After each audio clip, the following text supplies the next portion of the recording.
So in the previous video, that is the second part of the comprehension, you saw that how Chandini broke loose herself and how she fled from the small hut, from the small window.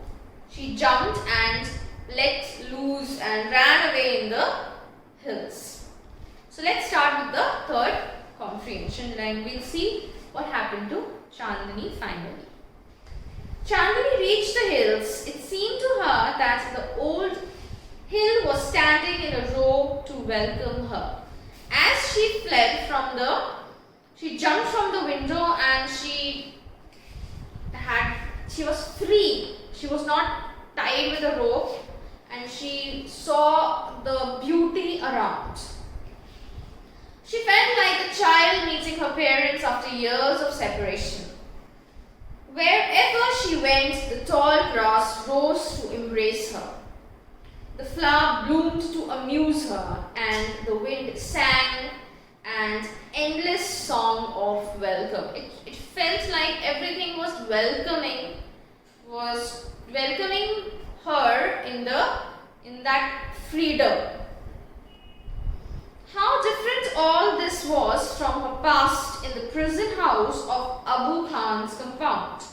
Yeah, because why she said it's a prison house, because whatever freedom was given to her, but she was still under that rope that was tied around her neck. So that was not considered to her as freedom, because she was not allowed to go in the hills and she was not free in that sense.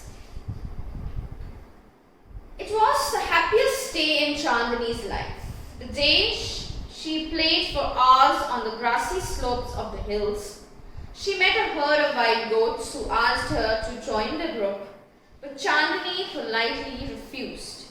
She wanted to enjoy her new freedom all by herself. She wants the freedom to enjoy it, not to be under somebody's control. She wanted to be free.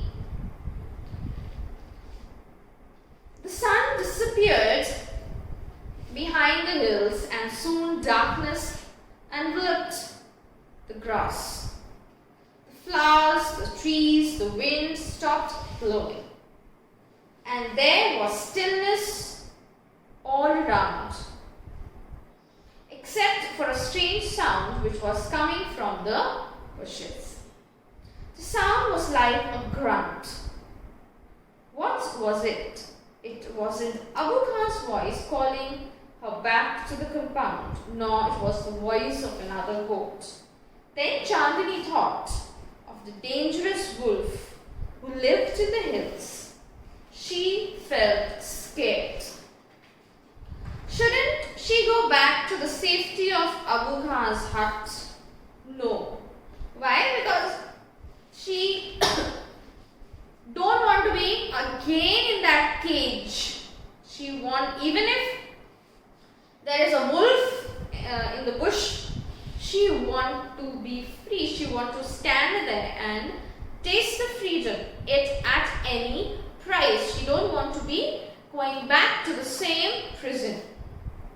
She said to herself, death is an open field far better than life in a small hut. The wolf had come out of the bushes and was staring greedily at Chandini. Her eyes were shining like burning coals in the darkness. He seemed in no hurry. He knew the new goats was his. And why? Because the wolf was obviously more powerful than this little goat Chandini. But Chandini was not scared of this, because she chose this. She chose freedom over being kept in a prison or something that is cage. The wolf and the goat seized up each other. The wolf and the goat sized up each other. The wolf was big and ferocious, whereas the goat, though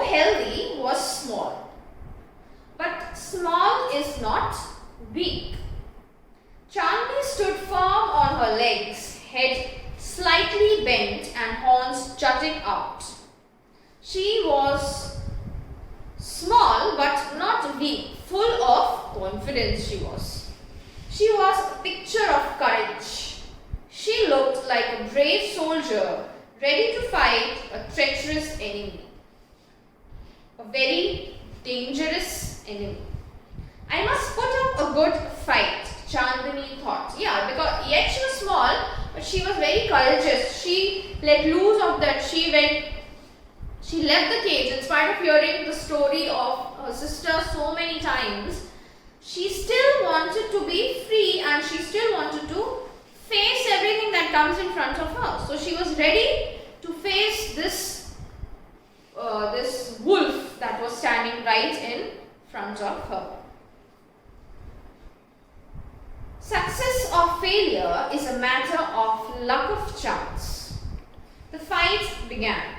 I thought it went on through the night. The moon, which had been watching the fight, began to grow pale and suddenly hid behind the clouds. The stars also began to disappear one by one. A faint light appeared in the east and the morning call for prayers came from a distant mosque. So when we say that the moon began to grow pale and the stars began to vanish or disappear or become faint, that means from night it was early in the morning. And faint light appeared and that means it was morning. And the first ray of sunlight saw Chandini lying on the ground. She fought, and that also meant that she fought throughout the night. She was completely soaked in blood. The wolf, tired and sleepy, was getting ready to devour her.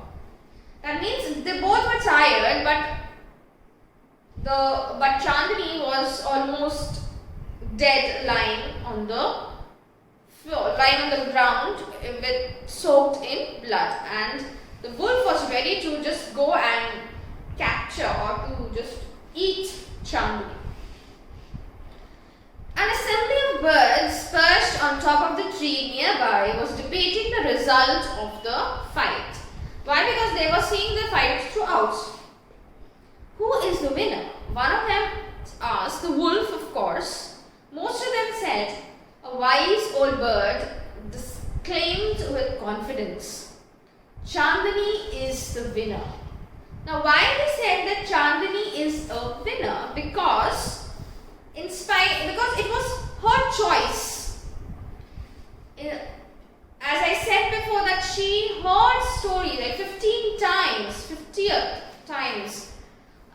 The story it was told by Abu Khan to him about all the other sisters, and especially of Kalua, who fought throughout the night with the wolf and finally died.